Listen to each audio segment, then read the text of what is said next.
Good evening and welcome to the study session for July 7th, 2025. We have two topics tonight. Inclusionary housing is one, and number two is our Parks and Rec pathway design, or draft, sorry. We will start our meeting like we always do with public comments. I have nobody signed up to speak, so we will go ahead and go to item number one, which is our inclusionary housing zoning. Thank you, Mayor Pro Tem. I'm going to turn it over to Lauren Nicolak, our Community Development Director. Thank you. So tonight's topic is a continuation of a discussion we started around this time last year. We have been slow walking this topic forward, I would say, based on recommendations from the affordable housing strategy and feedback we've heard from the development community, and we had some time for a consultant to do some work. But the person who's leading that effort now is Shannon Terrell, our senior housing planner. She joined the organization in January. So I'd love for you to get to meet her, and then she'll summarize our findings and recommendations. Thanks. Sorry. Thanks, Lauren. My name is Shannon, as Lauren mentioned. I'm the city's new senior housing planner. I started in January, continuing the work from the prior person before me. I have worked in Jefferson County now for 6 years, previously with the city of Lakewood, where I managed the city's community development block grant program and housing policy there. So I'm excited to kind of continue the conversation with you on this topic, and then we'll jump right in.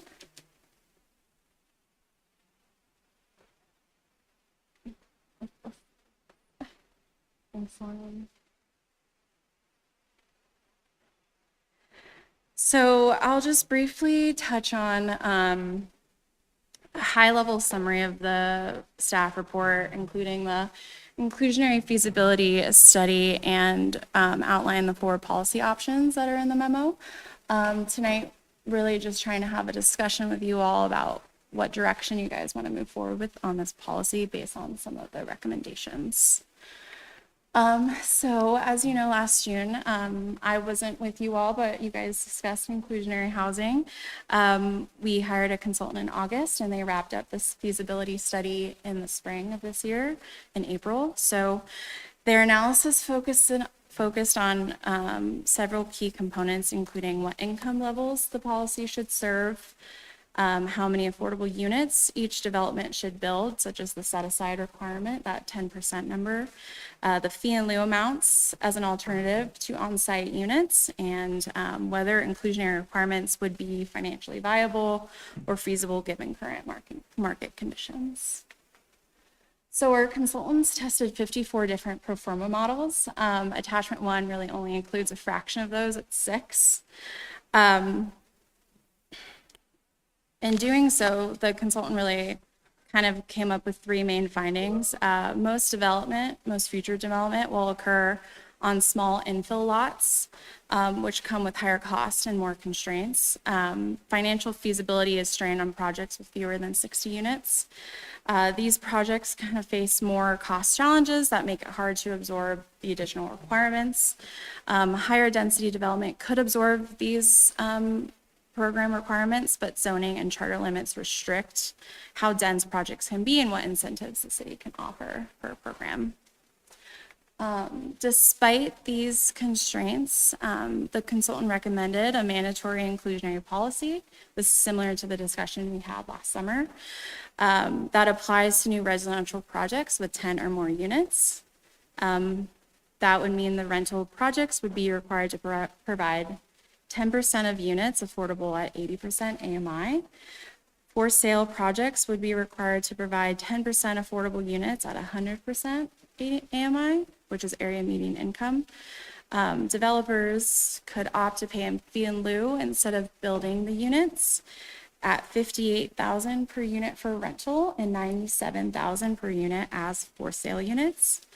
Our incentives are pretty limited to what the city can provide. So they were proposing expedited review, which is something we're considering and currently piloting, as well as urban renewal and TIF financing where applicable in some locations. Exemptions are pretty standard. Those would include sort of exempting deed restricted affordable projects that our housing authority currently provides, and those built by charitable organizations. The consultant estimates that over the next 10 to 15 years, this could produce almost 200 affordable units, mostly rental, or about $12 million towards the housing fund if developers choose to pay the fee in lieu. In preparation for tonight's meeting, staff took a deeper look at the feasibility analysis, conducted outreach with local developers, and reviewed historic development trends. These inputs kind of raise important questions on whether an inclusionary policy is the right fit for us right now. With this context in mind, staff has outlined 4 policy options for council to consider. One being adopt the full inclusionary zoning program that our consultant recommended. 2 would be scale back the inclusionary requirements for smaller developments, less than 60 units. 3rd is a new strategy, which would be a linkage fee study. This would apply more broadly to all development, including commercial. And then the 4th option would be to take no action at this time. In doing this and in prep for this meeting, we really wanted to look at the goal of identifying a solution that helps to advance the city's affordability housing goals without discouraging housing production. So the table in front of you has the 4 options mentioned in the memo, kind of summarized based on applicability, benefits, and trade-offs of each policy, including the estimated revenue it would generate over 10 years. Options 1 and 2 follow the traditional path of an inclusionary policy, which have the benefits of producing actual on-site affordable units or generating funds for our housing fund. Option 2 specifically reduces the burden on smaller developments, which is what we're seeing in our feasibility analysis. Option 3 introduces a new strategy, a linkage fee. Unlike inclusionary, linkage fees do not directly create affordable units, so that would strictly be for the benefit of generating funds for the housing fund or a secondary source. We think that the linkage fee would apply more broadly to all development, kind of creating a shared responsibility of housing and affordability. And option 4 is really to take no action at this time, knowing that if council doesn't want to take action, we still get short-term rental revenue. So that's still an option. We think, though, that the revenue may not be enough to really meaningfully provide to projects that are seeing really big gaps in financing. And with that, our staff recommendation is really option number 3. We think at this time that option 1 and 2 would make projects infeasible, all residential projects infeasible, specifically the missing middle housing types that we're trying to diversify our housing stock. Option 4 is an option 2, and we can choose to kind of revisit this conversation in a year if the market changes. But we don't recommend options 1 or 2 at this time. To kind of help guide the discussion tonight, I think we're asking council 2 main questions. One being, does council still want to explore a long-term sustainable funding source for the housing fund beyond short-term rental revenue? And if yes, would you like staff to pause work on that inclusionary zoning framework and instead explore a linkage fee? And then with that, I'll kind of open it up to council for questions. That might have been a really quick overview, but hopefully you guys read the memo and have some questions. All right, thank you. We'll go with Councilor Ohm first. Thank you for that presentation. I know that I think Denver has a little bit different where they do inclusionary for residential, but then commercial is a linkage. So this is linkage for residential and commercial? Yes, is Okay. what we're proposing, yeah, for option 3. But of course, the linkage fee would require a nexus study. And so the results of the nexus study could say residential only, commercial only, or both. Okay. I think that's it for me. Councilor Hoppy? Thank you. Thanks for your presentation. Can you briefly describe what we are doing with the funding that we have in our housing fund currently? You want me to speak to that? Yeah. Yes, Councilwoman Hoppy. Currently, it pays for Shannon's salary. And we did use, if you remember, 400,000 about a year or maybe 2 years ago already for a contribution to Foothills Regional Housing to help with the purchase of the Vance Street lofts. Otherwise, we are still working on additional programming that maybe could come out of the funds. We haven't gotten there yet, though. This is the first step.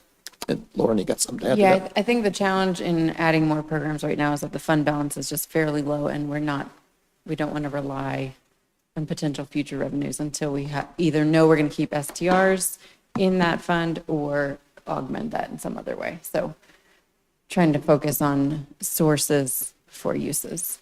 Is then like updating our current affordable housing in the community still part of that, still part of our plan? It was one of the suggestions in the study. Yes, sort of the preservation of naturally occurring affordable housing. So the grant that we received, the $2 million grant for that, is likely to go exclusively to long-term deed restriction for the Fruitdale School lofts. If we can build more of a fund balance, then we can come back to council and say, we have options. We can pursue a more broad NOAA program, or we can do first-time homebuyer down payment assistance, sort of a wide range of options for what we could do, but we're not pursuing NOAA outside of the Fruitdale School lofts at this time. So if we do pursue a linkage fee, is a linkage fee something that can only go into an affordable housing fund, or would it be something that could support maybe some capital improvement projects around development, which like if we're supporting some capital improvement projects around like some employment development, realizing that we would probably need affordable housing for the employees of that employment development, or can it only go towards specifically affordable housing? Yeah, I think my understanding of a linkage fee is that it's based on the impact and growth. So if the study identifies the need for housing, then the fees would go towards that impact. I think over time, it can be flexible. Council can kind of choose which direction it wants to go, where that fund will go based on the priorities of city council. Would it be something that we could work with our urban renewal authority on around potential projects that will come into some of our renewal areas? That I don't know how it works with them. And would that only be because we're calling it a linkage fee? Yeah, you have to be careful that the fee is going back towards funding what you studied as the true nexus. You could open up that study more to see if there's a fee needs to be put on development for all kinds of things, but you want to make sure that you have valid proof that that fee is going for a certain impact of that development. Yeah, So- we hear them called impact fees sort of more broadly. So some communities have a traffic impact fee or an infrastructure impact fee or a housing impact fee. So we were really just looking at it through the lens of the housing fund. But if the interest is to sort of broaden the potential uses, then we need to broaden the scope of the Nexus study. Okay, so but that is doable. We can broaden the scope of the study. Okay, I think I'm done for now. Before we move on to maybe just to add to the housing fund, we are negotiating with two developers right now on a couple of residential projects and asking them to provide cash donation to our housing fund. So there are additional revenue sources as we speak. It's, it's above and beyond inclusionary zoning requirement, but any project that we provide any type of TIF or urban renewal subsidies to, we ask them to either provide affordable units or give us money. So we're hoping to have an inflow of some revenues in the next year. And just to follow up with that, one of those is like $1 million or something coming from the American Motel. That's our ask, yep. Yep, okay. Okay, so then I guess I do have, no, I'll wait for now, thanks. We'll go to Counselor Dozeman online. Thank you, Mayor Pro Tem. So one of my first questions is if staff can remind us of how much this feasibility study cost, and then also if we were to move forward on next steps for an impact fee, what that cost would look like. Was the first question how much the feasibility study cost? Yes. I think we did a not to exceed of either $30,000 or $40,000. Now I'm forgetting off the top of my head. If we want to come in at 25,000 was the contract? That could be, Ish. I can look that up. 25,000-ish, Leah? Okay, and then if we were to do another study, what would that cost look like? Yeah, the cost of a linkage fee study would be around $55,000. And what would the timeline look like for that? I would say the timeline would probably be around 6 to 8 months for that study, depending on when we start and selection of consultants and everything in their timeline. Okay, and then one other question I had was in regards to like the developer kind of feedback and input. Like, can you briefly summarize the comments and thoughts from that industry? Yeah, I think the conversations with developers was pretty short, but it also, a lot of them said the same thing, which were that the impact of an inclusionary fee would sort of be put on the residents, specifically the renters and the buyers, so it increased the cost of housing. Another thing we heard was that smaller developers really can't absorb the additional cost. I think there's an economies of scale when there's larger developments, they can kind of spread the cost among all the units. The third thing was that I think right now the market is really volatile, and I think in the discussion last summer, we kind of spoke to that too. I think mortgage rates, while they're kind of going up and down, they're still really high. Material costs are really high. Tariffs are really increasing those costs, and the margins are really tight right now. And so those are kind of making developments risky to invest in right now. And so the additional cost of an inclusionary program would kind of make those margins tighter. And then the last thing is that developers kind of said that in cities where other inclusionary zoning are in effect, they're avoiding development in those cities just because those requirements are too high. So I think there's a need to kind of find the middle ground for that and find a solution that kind of can keep that fee low while still generating enough to support our goals. Okay, thank you. All right, thank you. We'll go to Councilor Holteen. Thank you, everyone. So I think I have a couple of questions, but I think the first one is, so I'm generally in favor of linkage fee. Would the study look at the recommended linkage fee that's in our packet, or would it look at a couple of different linkage fee scenarios for the Nexus study? And then I have a second question, but I'll start with that one. Yeah, I think the linkage fee would kind of start on our findings and then expand because we would be looking at commercial development as well. So that would have to be an additional study. And I think every consultant does their pro forma analysis differently. So it would probably, in some ways, kind of restart the residential feasibility analysis as well, if that answers your question. Yeah, that helps. And then the second question is, how would this timing align with the rollout of Lutheran campus redevelopment? If we were to go with linkage study to come back in 6 to 8 months. I think when we decide to make anything effective is a policy choice.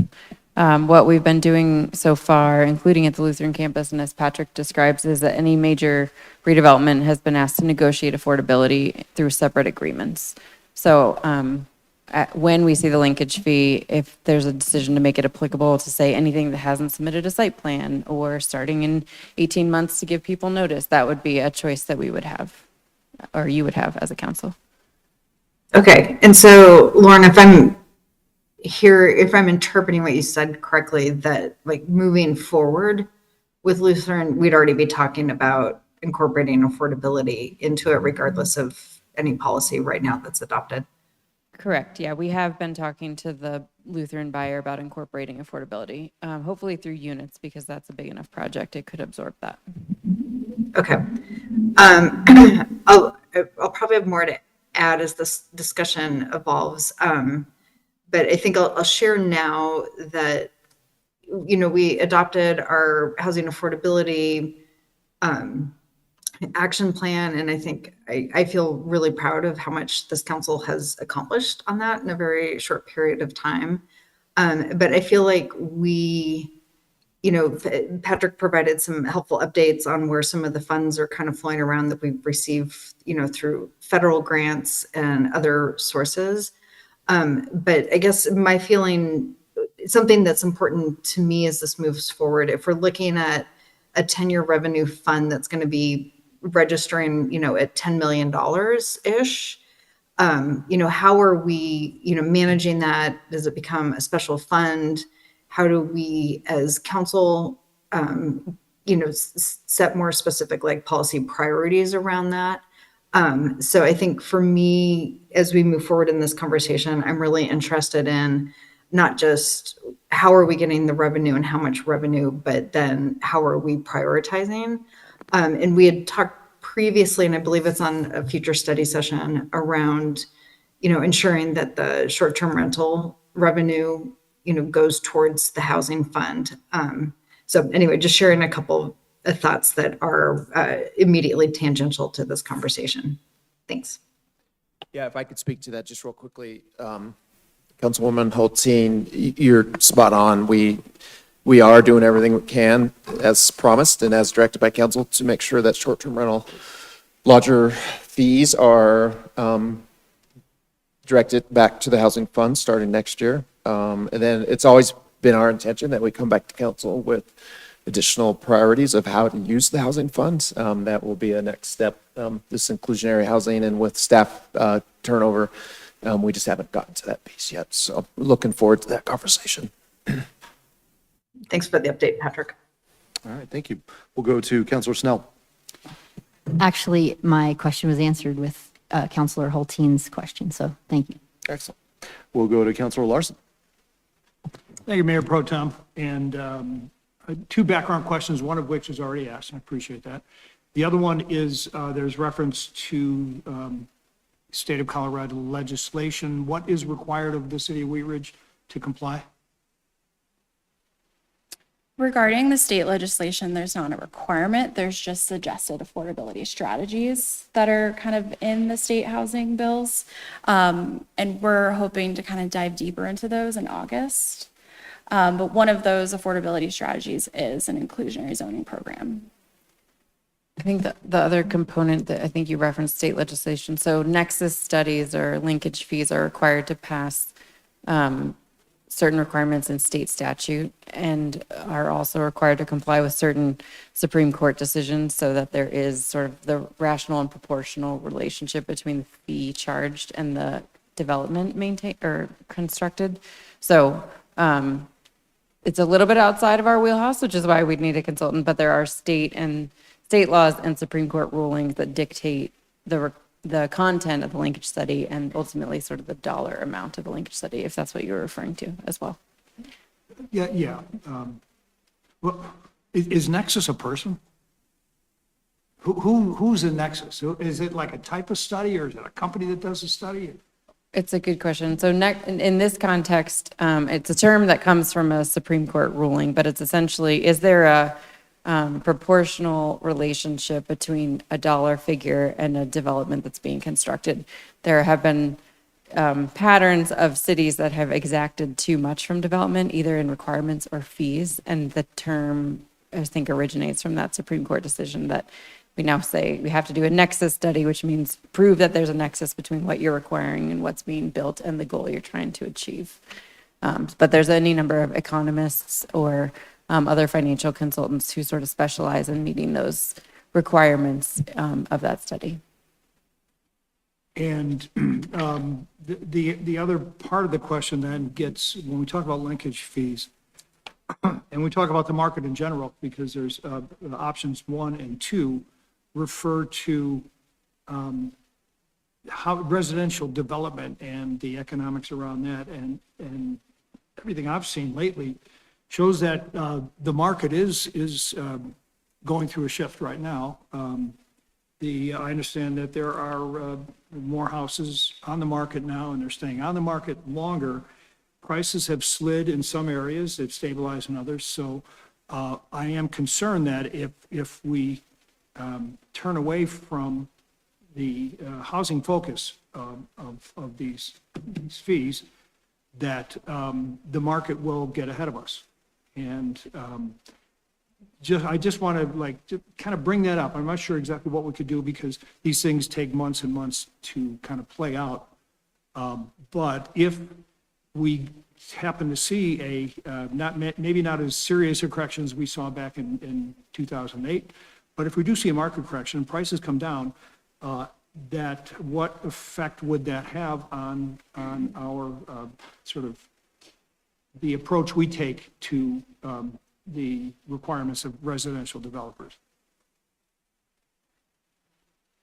I can start and then, I think that's a really good point. I think some economists and consultants argue that if you kind of start an inclusionary or some sort of fee when the market's low, that when it's back up, it's captured in that way. So there's definitely a benefit of doing that.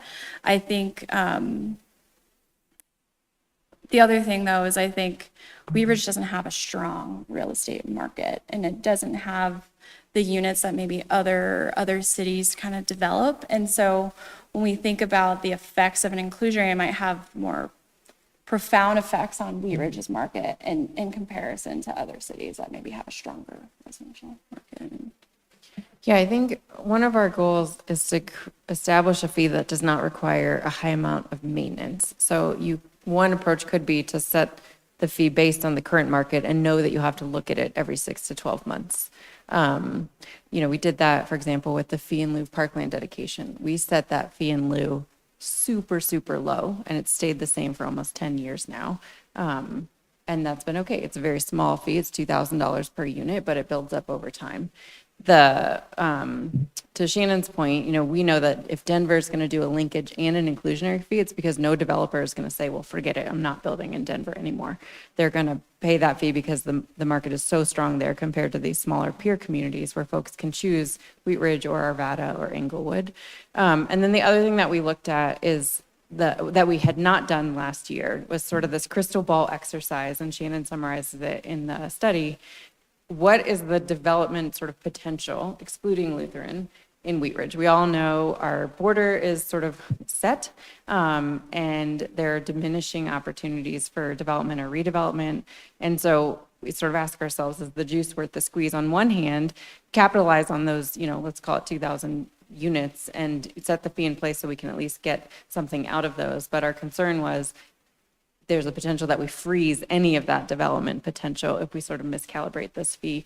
And I think because our goal in the affordable housing strategy, and, we've all sort of read it through different lenses probably, was, to create more housing at sort of a wide range of options and levels. We didn't say we need more housing only at 60% AMI. So if our goal is to sort of support housing options across the spectrum, I think our concern is that if we ask housing to pay for housing, all housing options will start to diminish in terms of the development pace or pattern. And, if we had infinitely more production potential, I think inclusionary could make a lot of sense. That's what Denver has. They have different zoning, different density, and different opportunities than we do. So we just haven't found a similar community that has figured this out and not had a unintended chilling effect on the potential diversification of their housing stock. So I think you're right. Like if we put it in place now, then we're not going to miss opportunities. Our housing production has slowed, I would say, significantly in the last 2 years. We see that in our building permit revenue as a result of the market forces. So it's a good moment in time to sort of slow walk this forward and try to create an approach that is resilient to market forces over the next 10 years and still achieves your goals. Well, that helps a lot, thank you. I do have one other thing on linkage, though. Is there a way that, as we look at linkage to commercial developments, and the types of commercial developments, that applying a flat $4 per square foot fee, if we could build some flexibility into it, because the first example that jumps in my head is the big warehouse out on I-70 that was built not too long ago, and the warehouse probably employs maybe a dozen people during a good day, and it's 142,000 square feet. And if I was developing a new warehouse and I looked at a $4 per square foot, when I have 12 people working there, I'd have second thoughts. Yeah. On the other hand, might have an office coming in, and they'll have, a number of, say, 25 people working in there in a fairly small space. Then yes, that would be the potential for creating pressure on the housing market. Not everybody that works in Wheat Ridge lives in Wheat Ridge, and the other point to make there. So I just would ask that maybe we consider some sort of flexibility on the linkage for the type of development. Thanks. Thanks. Thank you. We'll go back to Councilor Ohm. Thank you, Mayor Pro Tem. And thank you, Director Mikulak, because I had a lot of those same ideas about the diminishing, like how big is Wheat Ridge, how much available land do we have to develop. And a couple points I want to make was that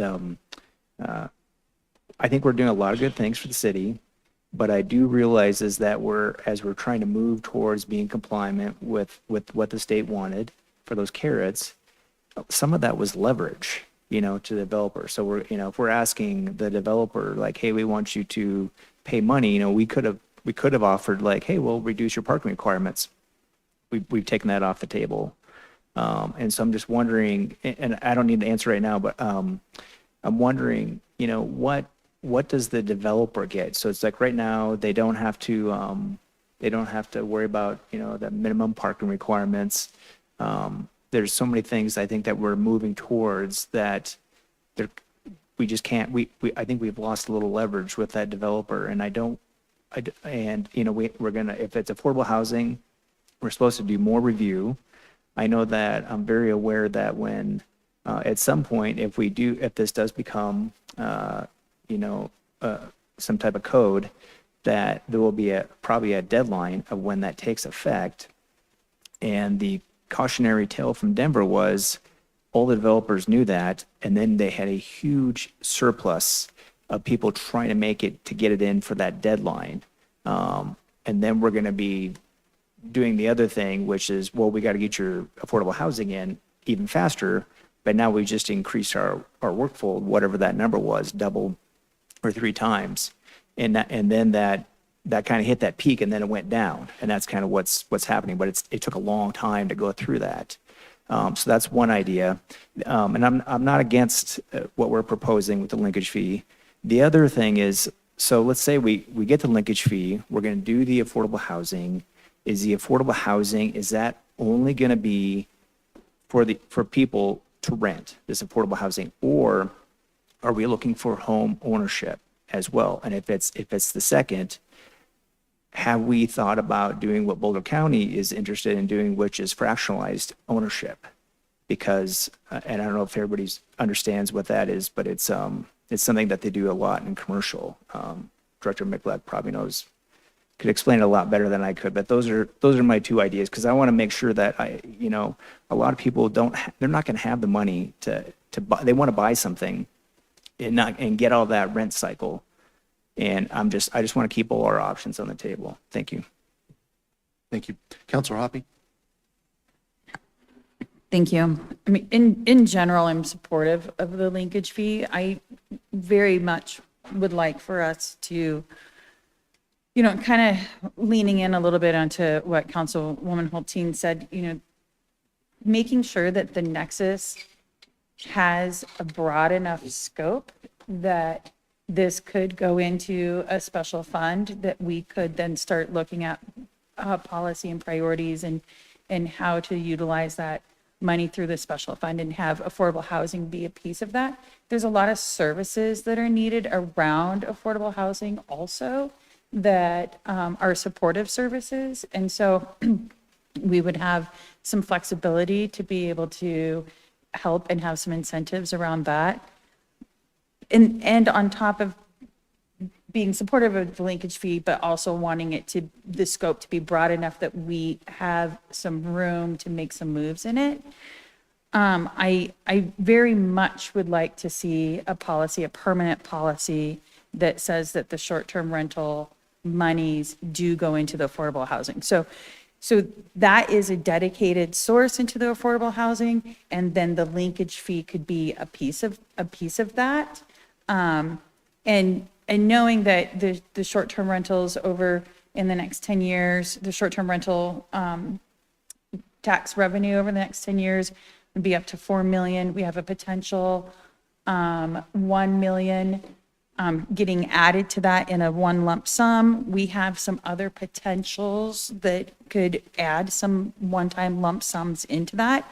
I just want to make sure that we have some sort of policy that short-term rental tax revenue stays with the affordable housing, and that when we get those lump sums, we can lump those into that, and then we have a broad enough scope to be able to do some sort of special fund with the linkage fee is really what I'm hoping we'll come to consensus with for tonight. Thank you. Counselor Hulteen. Thank you. I am in agreement with Councilmember Hoppe, and I think to Councilmember Ohm's, points and always good suggestions is, we've got I'll reference it again, our housing affordability action plan, and it's focused not just on building affordable apartments. It's really doing that comprehensive work. So I think it's what I like about the linkage fee. We do have good policy. We do have good opportunities. Right now, we're really, blessed with a talented council and a, tenured city manager who's got, a lot of skill. I mean, we have a lot of talent sitting around the table, literally tonight, except for Lee and I who are virtual. But, we're going to have almost 50% turnover of council, things change. So I agree, creating some sort of policy around, where housing funds go is helpful while still maintaining some of that flexibility. And I do like Councilmember Hoppe's suggestion around broadening the scope of the nexus a little bit, because if we're doing a linkage fee on commercial properties, we're also looking at, commercial properties as sorry. I've been up since 3 o'clock this morning. I'm really not at my sharpest tonight. My apologies. I mean, the way we're investing in our community for accessible housing, does also spill over into, how we're doing our corridors and how, people live in affordable housing and can get where they need to go for jobs and school and services. So I don't have much, experience or expertise in how that translates into a nexus study, but I am interested in that broadening that the Councilmember Hoppe was mentioning that maybe could touch urban renewal a little bit. But sorry, that was a long rambling lead up to a question. Would these kind of funds end up falling under the jurisdiction of our housing authority? Like where would you see these funds sitting? Sure. So council created actually a special fund already a couple years ago now that we're calling the Wheat Ridge Housing Fund. That is a city fund, not a housing authority fund. And so that's where we've been putting the short-term rental revenues and where we'd envision that a longer-term source would end up. I think our desire within the year is to talk to the housing authority and you all about pivoting that group to potentially other roles, whether they're an advisory committee as it relates to that fund, the way that we have other boards and commissions, or what sort of that, we'd like to activate them more. And so we want to brainstorm what that role could look like. But I don't know that they would have sole control over the housing fund because I do think it's important that it stays aligned with council policy. Okay, great. Thank you. Councilor Dozman. Thank you. So without having implemented this legislation and policy thus far, I heard, Patrick, you say that you're discussing with developers, donations or cash towards our affordability. How are those conversations going? And can you kind of speak to, I don't know, that carrot? Sure. Again, since we don't have an inclusionary zoning at this point, we can't require it. But anytime the city provides any type of funding or subsidies, we have leverage, and we ask them to either consider a certain number of units of affordability in their project, or cash for our housing fund, which we could use for affordable housing projects. It depends on the scale and size of the building or the project. We've gone back and forth with one project right now that it's difficult for them to fit this money into their performance sometimes, but we're holding firm on both of them. We have, I think, just two right now. It could be close to $1.5 million between them both. And, we can use that money. It could go much further, we believe, in the housing fund. As an example, again, we put $400,000 towards a 24-unit building, which is all affordable units in the city. We, as a city and our housing authority, we're not developers. We don't have enough capacity or money to build buildings or projects. It's better to partner with people who can. And so I'm not sure if that answers your question, but that's where we're at on those two projects. And maybe just one more note, that approach comes directly out of the affordable housing strategy. There was a lot of content in there, but one of the specific policy directions was incentives are conditioned on inclusionary outcomes. It basically said, sort of, unless and until you create a more formal formulaic pathway to funding the housing fund, if you're a financial partner in a project, make sure you're achieving some of your city goals. So if that's, historically, it's maybe achieving certain density or a mixed use. And so what we've been doing with the residential projects is saying, hey, we've got this housing strategy. It's council's, policy direction to try to achieve some inclusionary outcomes. Are you willing to build any units? Yes or no? Often no, and that's okay. If not, then we'd like to negotiate a fee in lieu. And because we don't have a formula, and because we're in the world of sort of contracts, we don't have the same law that's dictating that negotiation. And so we've essentially asked for as much as the pro forma can absorb, and that's been different project to project. Okay, thank you. I will say that I've really appreciated staff's approach on this issue and that we have walked slowly. I think, this is really an economic issue of supply and demand.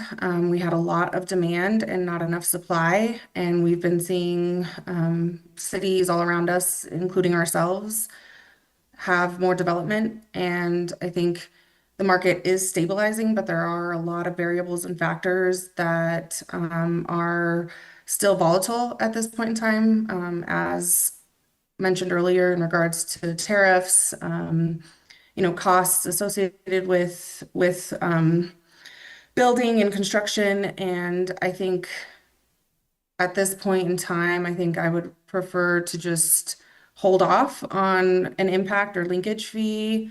I think the market really isn't sustainable to have those margins be minimized any further than they already have been. And I think that we've done a wonderful job at supporting affordable projects and partnering with organizations like the Foothills Regional Housing to make projects become a reality. And I like the approach that we've taken, and I don't want to see us pay another $50,000 and spend another 6 or 8 months continuing to study this and then have it impact construction and development even more. I hadn't ever agreed with implementing inclusionary zoning, so I was grateful that staff's recommendations kind of moved away from that. But I've been supportive of other initiatives in trying to increase our housing fund and us trying to adopt a strategy around maintaining affordability. But I don't see this as necessary at this point in time, especially if developers are already willing to work with us. And I understand that because we don't have it in law, we don't necessarily have teeth to that. But I would prefer to hold off for a year to kind of see how things naturally evolve and see where we're at then at that point, to kind of move forward with this. Thank you. Seeing nobody else, I'll go back to Counselor Hoppy to wrap us up. Thank you, Mayor Pro Tem.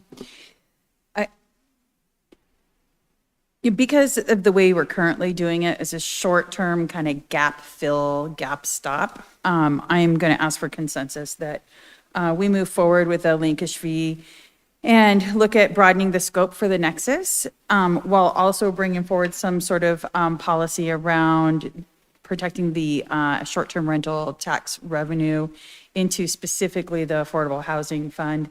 And that once we get the results of the Nexus, then we will move forward on looking at where we can find some priorities in our prioritize some of our policies around utilizing those funds.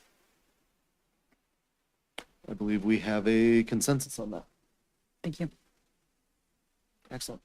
Anything else on item number 1? All right. Then we will move on to item number 2, which is our Parks and Recreation Pathway Draft. Thank you, Mayor Pro Tem. Karen O'Donnell is going to pull up the presentation. I'll let her introduce the item here in a second.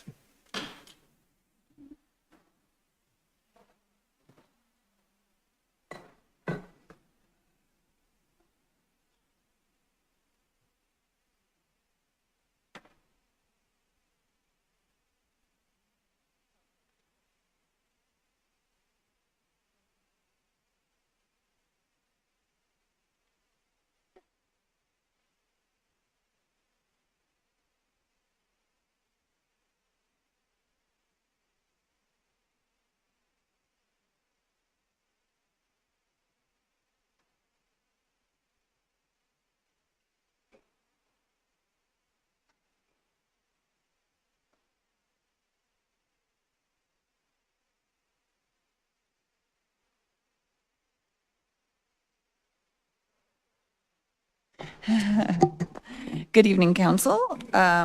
We are here to give you an update on the Parks and Recreation Pathway, which I believe you all know is an update to our 10-year master plan. Just a few things that I want to mention before I introduce our consultant is that this, what's being shared with you this evening is very much in the draft form. This is the first draft that came to me. I haven't even reviewed it with the staff yet, but wanted to bring it to you for an opportunity to provide feedback at a point before we come to you with a final presentation for adoption. So just wanted to share that. Definitely open to feedback and suggestions this evening. And also mentioning that there's a lot of information throughout this document. And so this is very much a pared down summarized version. So I know JR could talk for probably an hour on each slide, but he's not going to. But just obviously, as with any presentation, if you have questions and want to go into more detail on any particular slide, we will certainly come back to that and answer the questions that you have. And then also wanted to just provide a reminder that we adopted our open space management plan in May of 2023. So you may have some questions that are more related to that and the level of detail that goes into that particular plan. And this is just a little different, and JR can talk about, you know, how they're different but related as well. Just wanted to make mention of that. And with that, I will introduce J.R. Clanton. J.R. is our project manager with Barry Dunn, and Barry Dunn was selected as the consultant to update our Wheat Ridge Parks and Recreation Pathway. J.R. Thank you, Karen. Well, hello, everyone. It's great to be here tonight talking to you about Wheat Ridge Parks and Recreation. A little bit about our firm, Barry Dunn. We are a consulting firm, and we specialize in all sorts of consulting services, but our practice is the Parks, Recreation, and Libraries practice. And we help agencies like Wheat Ridge all over the country do these types of plans. We did have partners on this plan that I wanted to mention. Populous helped with the facility assessment and as well as costing for facility improvements. They're a consulting, an architect firm, a big one out of Denver.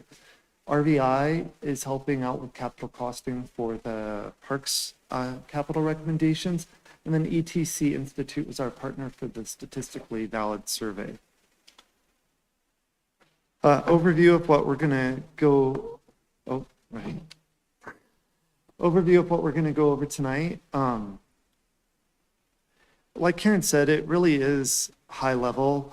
The findings are presented in a high level format. There are specific details that are going to be included in detail in the reports that are associated with this master plan, but to make it digestible, it really is a high level overview today. The way the presentation and really the master plan is structured is it's designed to say, why are the recommendations for the future of the Parks and Recreation Department why are they what they are? What is the authority behind these recommendations? And the authority behind the recommendations in this plan is community engagement, extensive community input and engagement, coupled, and from that we get both quantitative and qualitative data, coupled with several different analyses that took place to review the current system and operations, as well as facilities.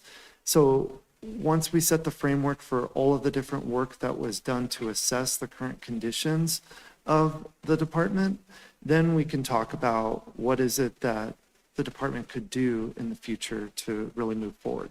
And those are grouped into strategic priorities, which are high-level priorities that the department can focus on, as well as specific capital recommendations, so major capital projects.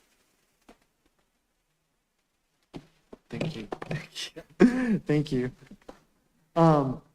So project purpose and goals. So we've done, one of the things we wanted to do was really look at the language that the department is using to describe its plan and really move on from master plan and distribute and move on to something different, something that it talks about the community's role in this plan, as well as what it means for Wheat Ridge moving forward. And so this plan is actually going to be called the Pathway. And so moving forward in this presentation, I'll refer to it as the Pathway. Really wanted a plan that was rooted heavily in public engagement. We also wanted it to have a lot of quantitative data to inform recommendations for future facilities and services, and then to integrate all of that different information to a planning document. The process we followed, we've been working with you all for about a year now, and there's been a lot of steps to this project. Right now, we're in 5, and we're about to transition into 6. So we've done all the different assessments and analyses. We've done an extensive community and internal engagement campaign, and we've synthesized these into findings, as well as developed capital recommendations.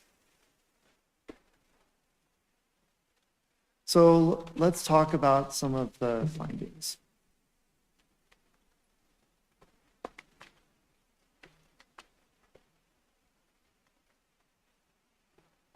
So as far as community engagement goes, I apologize. Thank you. We really wanted robust community engagement. So what we did was we worked with staff to develop a community engagement strategy that works for City of Wheat Ridge. What are the types of engagement efforts we can do in Wheat Ridge that make sense? How do we reach underserved populations instead of just hearing from the power users we know will attend every function we have at a rec center? And how can we reach people where they are? We really wanted to get out and reach people. And so with this, we developed a branding called Growing Together, Plant Your Ideas, for the Wheat Ridge Parks and Recreation Pathway. You may remember having seen some of these materials. And then we were present throughout different community events. One of the things we found is that if you say, okay, we're going to have an open house here, please come, you don't necessarily get a great turnout, especially if you want to reach people who are, again, the aforementioned power users. So we were at various city events all throughout the summer and fall, including the Carnation Festival, and there we are at the rec center. We also did some fun engagement with different groups. So for instance, the summer camps, and we had the kids draw their ideal parks. And some of them were exceptionally creative and some of them were really, really detailed. So it was really just a fun example. And there's lots of different community engagement things that we did. Yeah, thank you. Sorry about that. And so through those community engagement efforts at events, we received over 1,000 filled out comment cards, which is just incredible.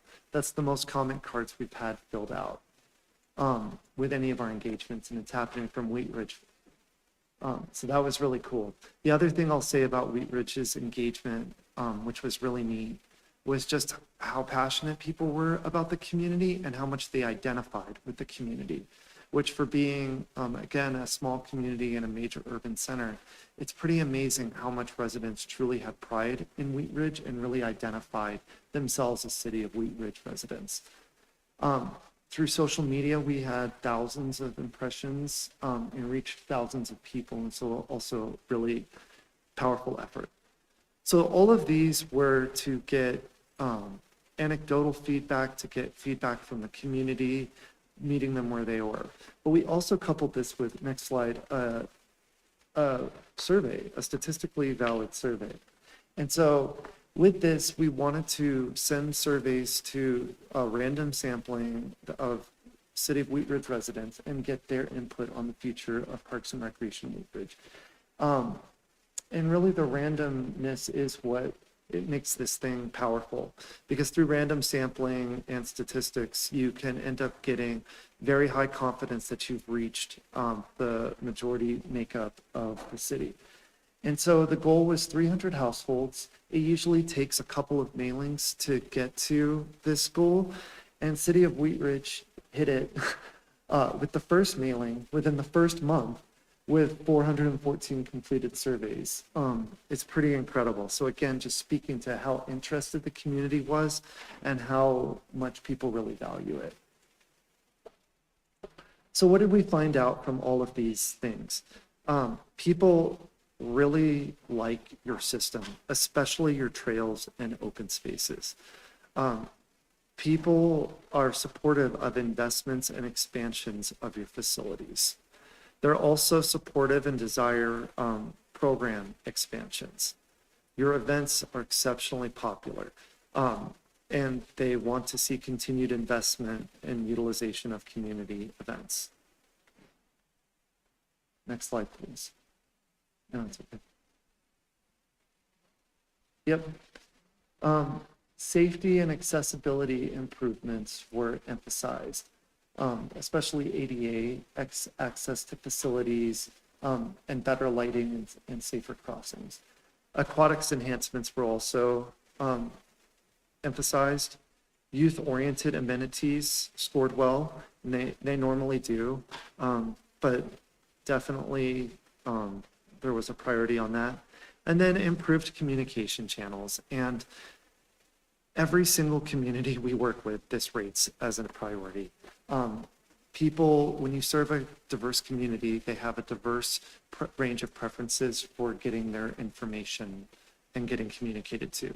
And so the key here is to just make sure you are continuing to use a wide variety of communication methods to reach people. So then we get into, so that's what we heard from community engagement. So then we get into some of the analytical assessments we did. So the first thing we did was an operations assessment, and this had 4 key components: an organizational assessment, a recreation assessment, a demographics analysis, and then benchmarking. All of these are designed to give you insights on where you could best make investments, or at least have discussions around and making investments over the next 10 years of your department.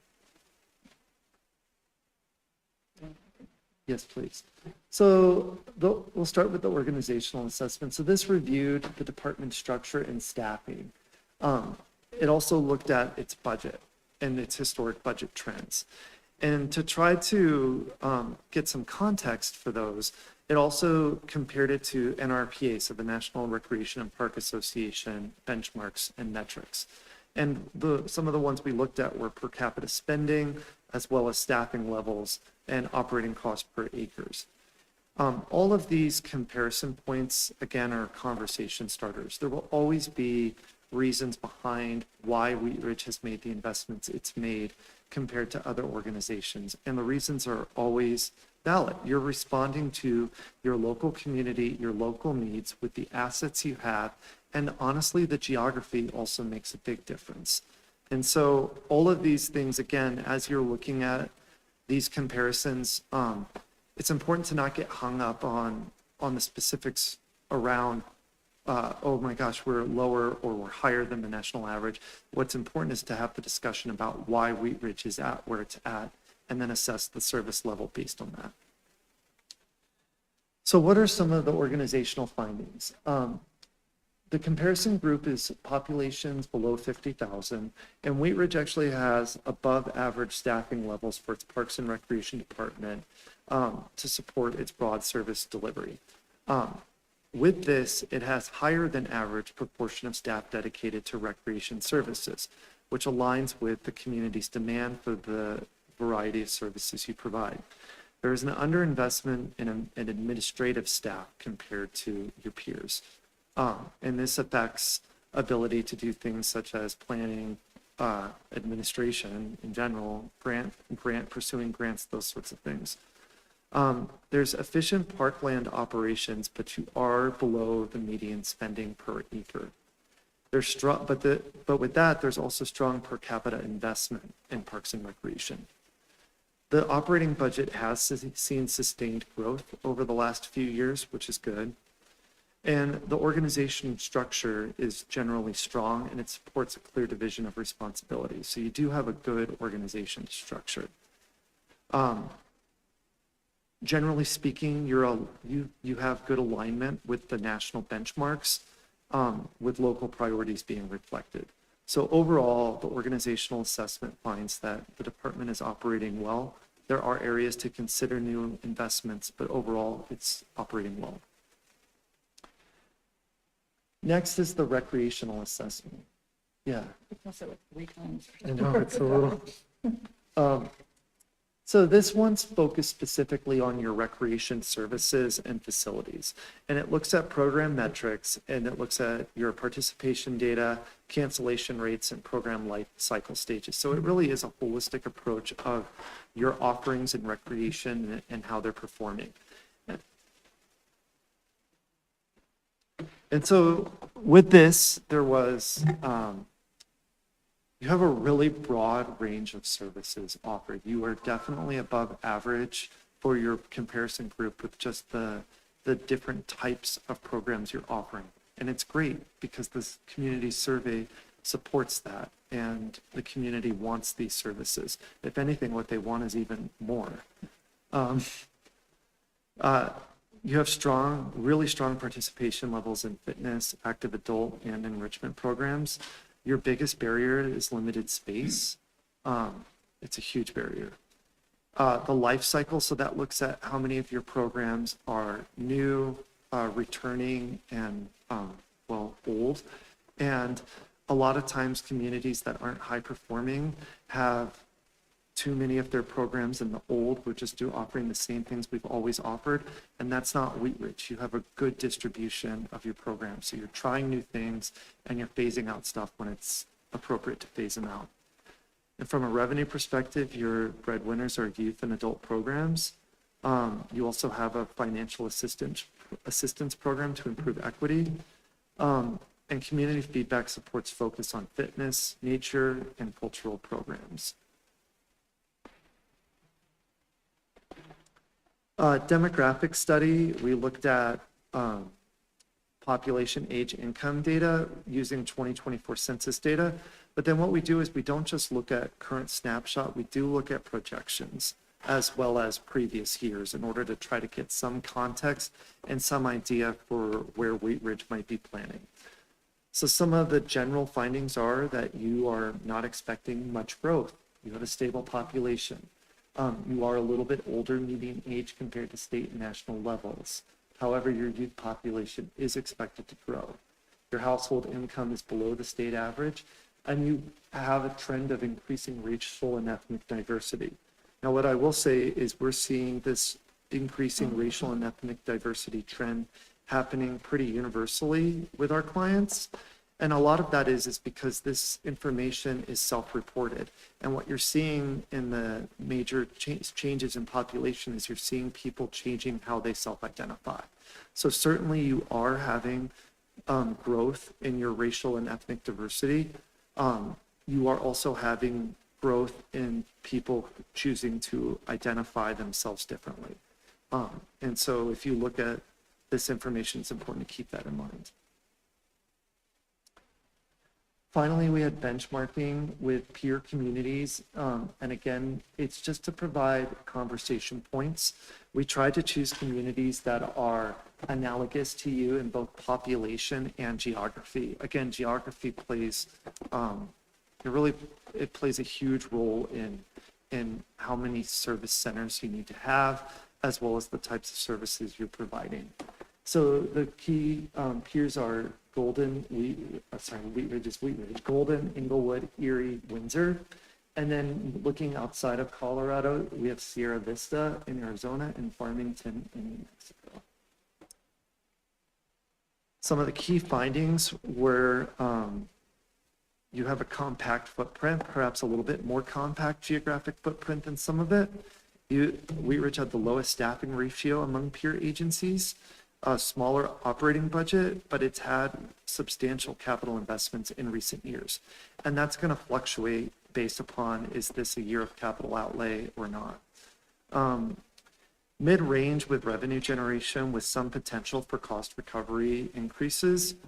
Per capita expenditures were below average, but your comprehensive program menu, again, exceeded peers. So if I had to give you the Reader's Digest version of this, you're punching outside your weight class with your peers. You're doing really well. So that's the organizational assessment. So then we look at service levels, and service levels are specific to your parks and facilities. This is what we're talking about. And the way that we at Barry Dunn look at your parks levels of service is we're not interested in just saying, how many parks do you have near people? We're really interested in what amenities are near people or what people have access to. And we always like to show this picture here because if you just looked on a map, you might say, oh yeah, there's a park with a playground here. But the quality of those parks can really vary depending on what's offered there and how easy it is to access it. And so if you go to the next slide, you'll see that we look at features, recreation features. So number and components of not just playgrounds, but also pavilions, tables, trash cans, comfort and support amenities. Are there restrooms? Is there shade? Is there parking? Accessibility and convenience. So can someone not only access entrance into the park, but then can they move around the park and access the different amenities? Aesthetics and environment are also looked at, and as well as overall maintenance and usability. And when you look at it, for Wheat Ridge, we scored 307 components at 21 different facilities. Yeah, and these are the different ones. So what are some of the scoring things we saw? Your parks, generally speaking, scored well for their size. You have a strong mix of parks and you have broad geographic coverage with them. Your amenities and trail connectivity are common recommendation points. And several parks scored low due to limited features, specifically around gaps in accessibilities and some amenities. But generally speaking, your parks are in good condition. There are opportunities for improvements, but this is not a situation where we're coming in and having to do a deep sigh as we explain what's happening with your parks. They're in good condition. So the key is how do you maintain them smartly? And what investments can you make to continue to make sure they stay in good condition? This is another interesting component of this assessment, which was 1 mile access to outdoor recreation. 74% of your population is within 1 mile, 10 minutes of a park, which is a good number. And this heat map shows your population and how many people in it have access. So the darker orange represents more people having more opportunities for access. And so you can see in the lighter shades where there might be opportunities for investments based upon providing more equitable access to amenities. We also used a tool called Placer AI, which uses anonymous cell phone data collected in aggregate. So we never see specific people, specific phone numbers, but it tells us who's visiting different places, where they're coming from, where they went to, how long they stayed. And you can start to get some really interesting trends that helps you prioritize capital investments as well as operating investments when we're talking about when are things open. So we reviewed 7 locations with this data: Anderson, Creekside, Discovery, Panorama, Paramount, Prospect were the parks, and then we also reviewed the recreation center. So through the recreation center and the 6 parks, you had 765,000 visits in the last year. The top 3 parks for visitation were Anderson, Prospect, and Discovery. And visitation follows a strong seasonal pattern with clear summer peaks, except for the rec center that likes January. So here's some data about visitation by months. So you can see here, Anderson Park is your one that's getting the most visitation. August is the biggest peak by month. It's the strongest by far. The blue bar there is the Wheat Ridge Recreation Center. So, and Wheat Ridge Recreation Center has fairly consistent visitation. It actually dips in the summer a bit. And so, and it has a peak in January, but it also has surprisingly a peak in May, another peak in May. So there's some interesting insights here for when you're planning programs and also when you might consider planning closures. Next slide, please. Yeah, one slide too far. This is visitation by hour. So what are the most popular hours? So Wheat Ridge, obviously it's at the rec center, it's gonna be driven by when is it open, but your after work crowd is pretty strong. And what I also found really surprising is from the Placer AI data, your rec center crowd is actually coming from within 2 to 5 miles. So even though it's this gorgeous regional facility, its biggest draw is still your local residents, which is awesome. Yep, and then if you look at dwell time, how long are people spending in your parks? And Anderson Park is getting, most people are spending about 15 to 29 minutes there. And your rec center is obviously getting people for a much longer time, which also speaks to some of the capacity issues that are coming up a lot in the rec center. People are not only visiting in high numbers, they're staying for longer periods of time. So generally speaking, there's some really interesting data insights from all of the level of service analysis tied to the Parks and Rec Center that help guide recommendations for investments in programs and capital. And it's certainly data that staff will be able to use compellingly over the next 10 years as they're making their annual operation decisions. For facility, we did, with our partner Populous, we did a similar type of assessment of these 8 facilities. And we looked at their layout, their maintenance, their functionality, and future potential. And so for these, what we found was common themes are, the biggest one is space constraints and facility capacity. Your facilities are popular, they're well used, and they are full. Group fitness spaces, both workout rooms as well as weightlifting rooms, were undersized, and there is desire for more of them. Administrative spaces were also insufficient. you know, and I know it's not a fun thing, but storage does matter. And storage was also limited. But as a common theme, they're generally well maintained and in generally good condition with dated finishes.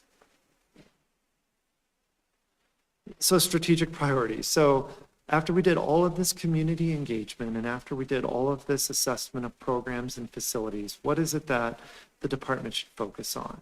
And so we developed strategic priorities that are high-level goals that the department can do over the next 10 years to really achieve what it wants with its system.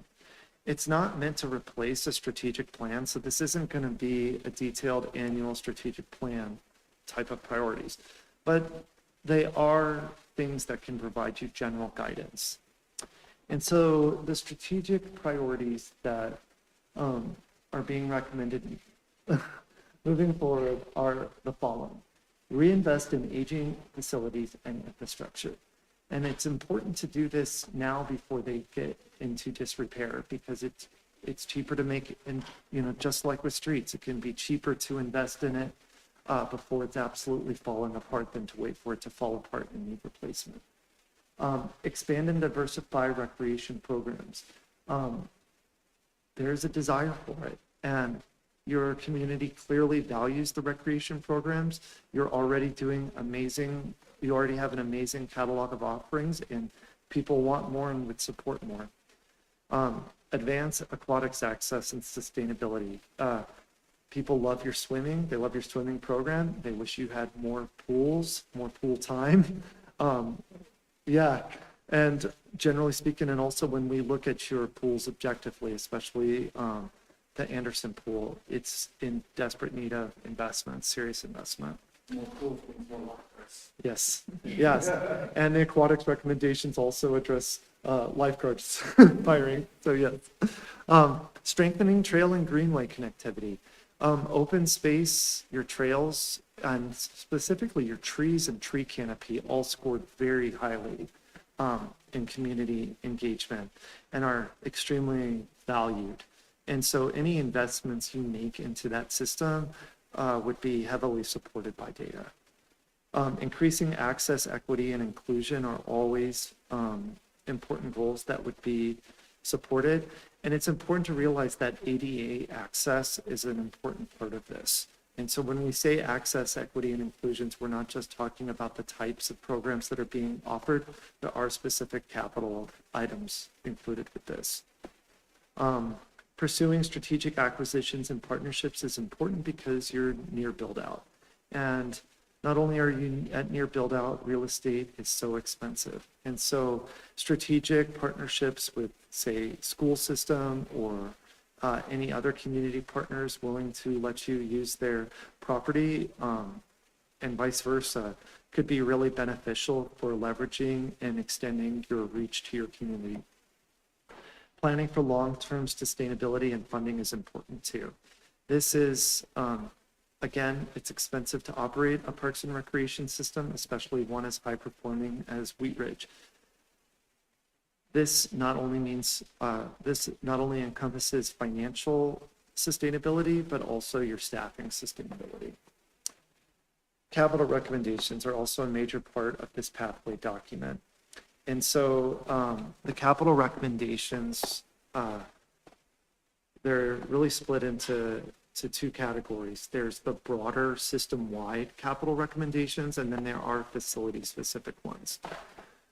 So for general parks recommendations, expanding your access into underserved areas, enhancing comfort and seasonal appeal, and strengthening trail visibility and safety, you could do this throughout your system and really be making strong investments supported by the community and really by, as your consultant team, our recommendations for you.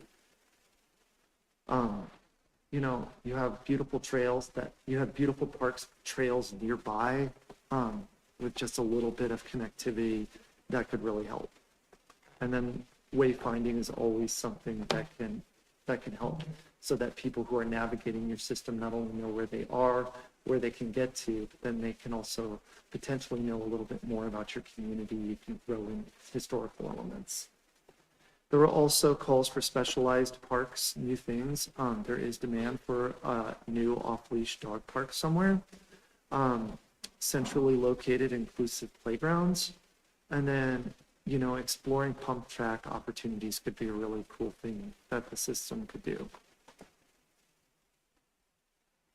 When it comes to park-specific recommendations, it's really hard to summarize all of these because we did have recommendations for each of your parks. But here's some of the big ones. At Anderson Park, improving ADA access and lighting, and considering ways to increase activation such as fitness features and creekside interpretation elements. At Prospect Park, there's shoreline restoration could go a long way, as well as lighting, and then perhaps expansion of pollinator gardens. There's also a recommendation to explore westward expansion for additional open space. People love your open space. At Discovery Park, again, improving trail connections and seasonal landscaping, and perhaps enhanced sensory and play features for all ages. As far as open space recommendations go, this plan is really meant to build upon and complement the very detailed open space plan that was just completed very recently. And so though there are specific callouts that are building upon specific recommendations in the open space plan, I think it's really important to emphasize this doesn't replace the open space plan, because really the open space plan is still valid, it's still recent, and it's detailed with both recommendations as well as capital costing. But at the Wheat Ridge Greenwell, ADA upgrades at key trailheads could go a long way. Security lighting could help, as well as parallel natural surface trails that are good for runners, as well as pathways that bikers can utilize. And then wayfinding can go a long way. Lewis Meadows, also, there's recommendations for trail development along Lena Gulch, riparian habitat and floodplain restoration, and then formalization of access points and native planting enhancements. And these are all supported and called out in the open space plan as well. Facility recommendations at the rec center, probably some of your biggest investments to consider are expansions to the gymnasium, upgrades to fitness, the administrative and storage area enhancements and expansions, as well as locker room improvements. At the Anderson Building and Outdoor Pool, unfortunately, you probably need to be considering a full-blown pool replacement as well as the filtration support. There's opportunities for facility and staff upgrades within the building, as well as program and site activation elements. The gym, for example, the gym right now is designed to be as multi-use as possible, which means it's not good for any of those potential multi-uses. It's too small. And so perhaps figuring out a better way to stripe it and utilize it so it could be a master at something is a potential example for how you could activate it better without full-blown reconstruction. And then at the Active Adult Center, this one perhaps could use a different expansion and layout reconfiguration. The interior is probably one of your most dated in terms of finishes, furnitures, layouts. And so their interior upgrades could really be successful there. And then visibility and technology could also help there, investments there to make it a little bit more visible and a little bit more modern on the inside. So that's a lot of the meat that's in that plan. What do we have next? So right now we're doing capital costing for the major recommendations. And so that process is underway with the goal to have that completed in July. Once we have capital costing completed, the meat and bulk of the content of the pathway document is completed. And then we'll go into document design. And we take document design pretty seriously here because the pathway document serves two roles. It is a planning document for staff, but it's also a communication document for the community. And a well-designed, well-written, well-laid out document is an accessible document. It draws people in to read it because it's interesting and visually appealing. and then it keeps them and educates them because they can actually navigate it. And so document design is something we pride ourselves on and take a lot of effort into. And once it's designed, we'll bring it back here and show it to you and get your feedback, make any changes you all recommend, and hopefully get it adopted. So, thank you. All right. Do we have any questions or comments? Counselor Hoppy? Thank you, Mayor Pro Tem. I would like to say that the question was, do we have any suggestions for the plan? I think you guys have done a good job gathering the information. You have, identified the strategic priorities. I don't have any suggestions. I look forward to seeing the final document and the final product. I am just so thankful to our community for turning in 414 surveys. It's big, and we appreciate it, and we know that we have been sending you surveys on a lot of things lately, so thank you for participating in this one. And then my only other thing that I want to point out is that Peak, you said looking at some potential partnerships. So Peak School on 44th and Kipling, they have a pump track on that school. And so it may be worth exploring a partnership with them to utilize that pump track. Counselor Ohm? Thank you, Mayor Pro Tem. A couple questions. One is I'm looking at the map and the happiness, this is for outdoor recreation. The heat map, yeah. And I guess I'm not sure I understand Happiness Gardens being outdoor recreation versus I know the backside of Color Strand is an active soccer area that Parks and Rec programs, but it's not included on this. Absolutely. Yeah. Sorry, I can get back to it. I just didn't know if you wanted to take that or you want me to. Yeah, why not? Let's get to the map so we can see it. It's very slow. I'll watch it. It likes it over here. There it is. Okay, yeah. Okay, yeah, so the 1 mile access to outdoor recreation.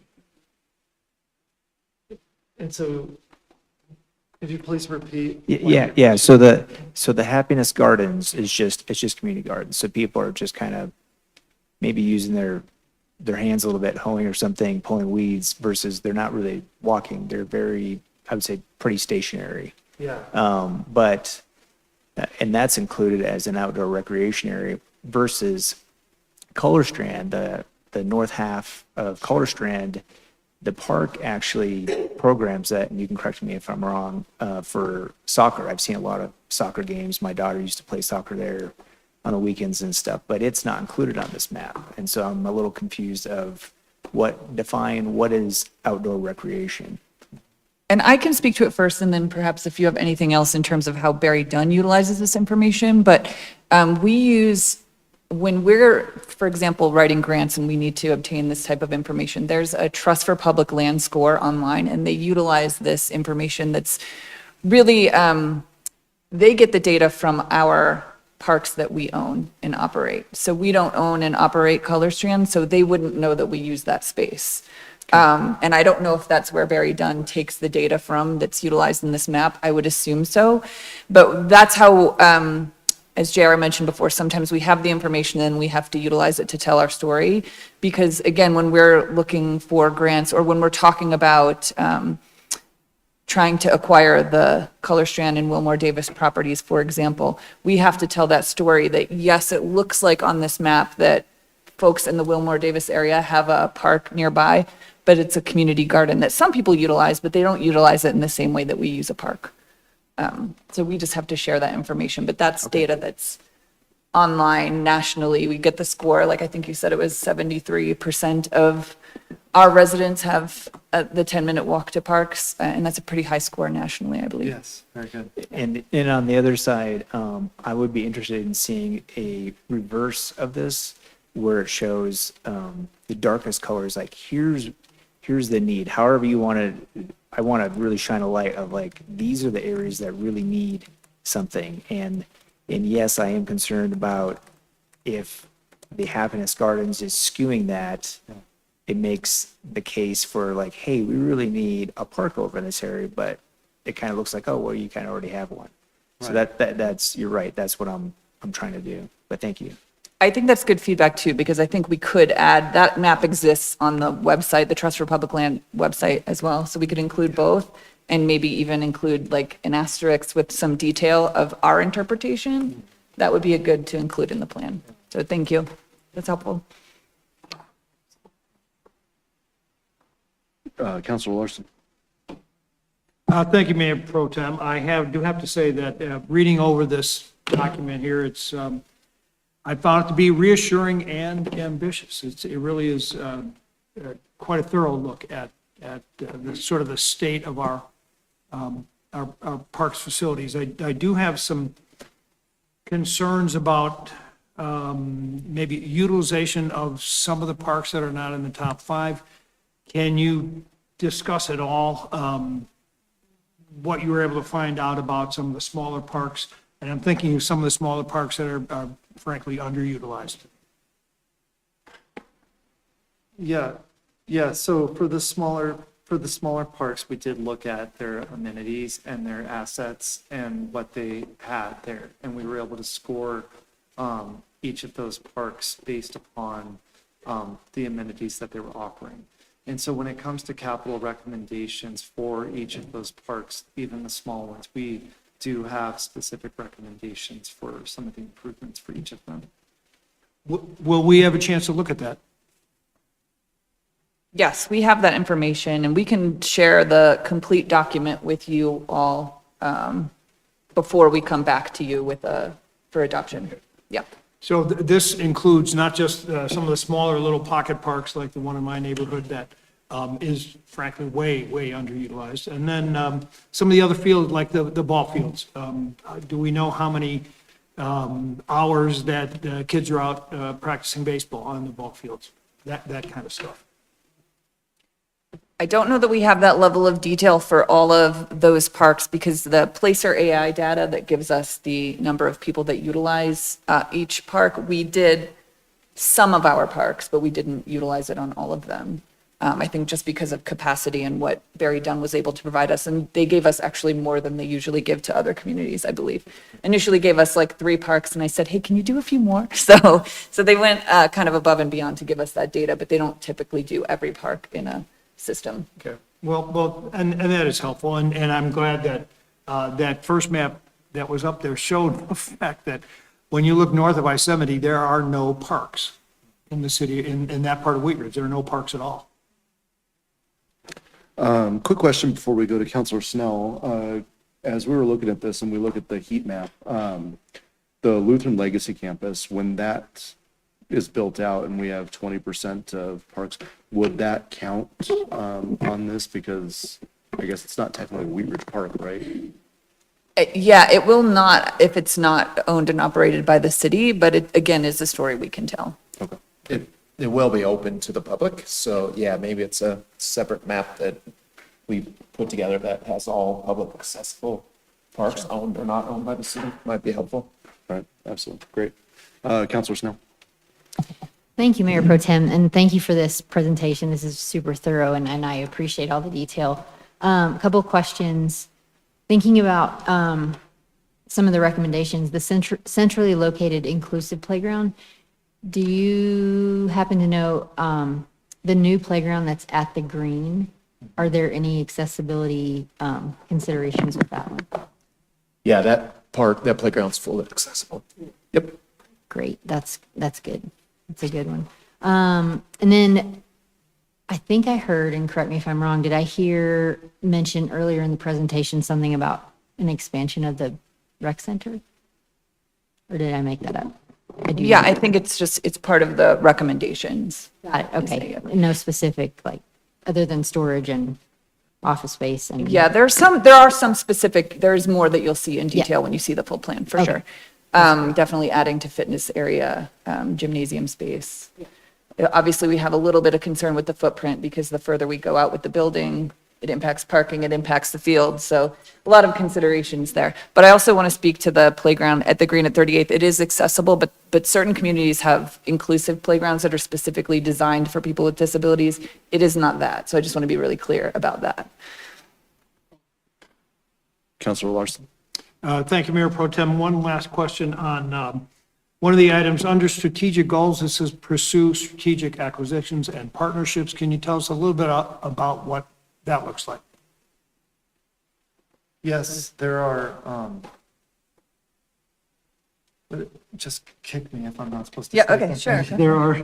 There are, properties right now that I know that you all are having discussions about, in terms of enhancing or expanding your system, because there's a strategic opportunity to partner with a school district or acquire a property that a school district is leaving. And so, these opportunities will come up, and some of them we can predict and some of them we're aware of, but some of them you won't. This is a 10-year plan. But when you're at build out, when you're trying to, and things are as expensive as they are, these strategic acquisitions and partnerships as they become available are critical for cost effectively providing services to your community. So I think very specifically talking about Wilmore Davis and Color Strand and how we utilize those fields for athletics. And if we lose them, we have a problem with our athletics programming. We don't have other land to acquire at this point. I think you can also look at some of the recent acquisitions along Kipling that we've completed. And those are things that, again, they come up. We don't necessarily know or plan for them, but we look at them strategically and we make them happen if we can. But additionally, partnerships, not even just land, but programmatically, we can create partnerships as well. And I guess that was my question. When I think of a strategic partnership, I think more of in terms of an organization supplying sponsorship money, something like that. Because all of these things we're looking at are expensive, and one of the questions that I was a little disappointed was not asked when we did surveys is like, if everybody would like to see additions and more amenities, but if we have to increase fees or somehow raise money to pay for these, are you as supportive now that you know it's going to cost more money? Sure, and we can also ask those questions moving forward as well, as we did on What's Up Wheat Ridge not too long ago when we did increase fees. Before we did it, we talked to the community, so we could do that thing for sure. Couple other partnerships or strategic ideas that we're looking at, and it also addresses your concern about no park amenities north of I-70, right? We are working with RTD to see if we can purchase excess property that they have up there for a park for that neighborhood. We're also working on some fundraising opportunities for an outdoor pool, maybe even naming rights. I know that's a little taboo, it has been maybe in government for many years, but I think it's something that we should look at. And so, yeah, so we're looking at, we're working with a couple, I don't want to give anything away right now, but we have some promising ideas about maybe some funding for the outdoor pool. Anybody else? Counselor Ohm. Is Creekside north of I-70 or south of I-70? South? Okay, thank you.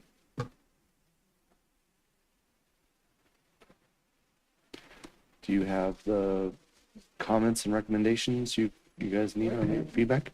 I will say, just on my own behalf, it's fantastic to see, and I think it says a lot about your leadership, Director O'Donnell, that you are punching above your weight, and it shows, and I think our residents notice that and think that our Parks Department are doing a phenomenal job. So thank you. Keep it up. I believe that's it. Okay. We will move on to staff reports. City Manager? Nothing else from me this evening, Mayor Pro Tem. Okay. States. Elected officials reports. Do we have any elected officials reports? Going once. Counselor Larson? Thank you, Mayor Pro Tem. And I would just like to to fill in some of the things that have happened over the past couple of weeks. 2 weeks ago, City Manager Goff and I attended the Colorado Municipal League Annual Conference, and I took away a whole bunch of really good ideas. I met some very interesting people from other places in Colorado that have a different approach to things. We'll put it that way. But it was a very, very valuable use of all of our time. And I'd have to also recognize the award that our mayor, Mayor Starker, got at the CML conference. He was awarded the Sam Mamet Award, which cites individual integrity, civility, empathy, service, and local leadership. And I can't think of a better person to win that award than our mayor. And the other thing was the Ridge Fest that happened a week ago, and attended that. I was manning the token booth, selling tokens for beer, which is always exciting. And I think I saw more different personal identification cards than I've ever seen in one place. It was a very, very interesting day, and it didn't rain. I thought that was a big plus. Thank you. Any counselors? Counselor Rowe?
Counselor Hoppy?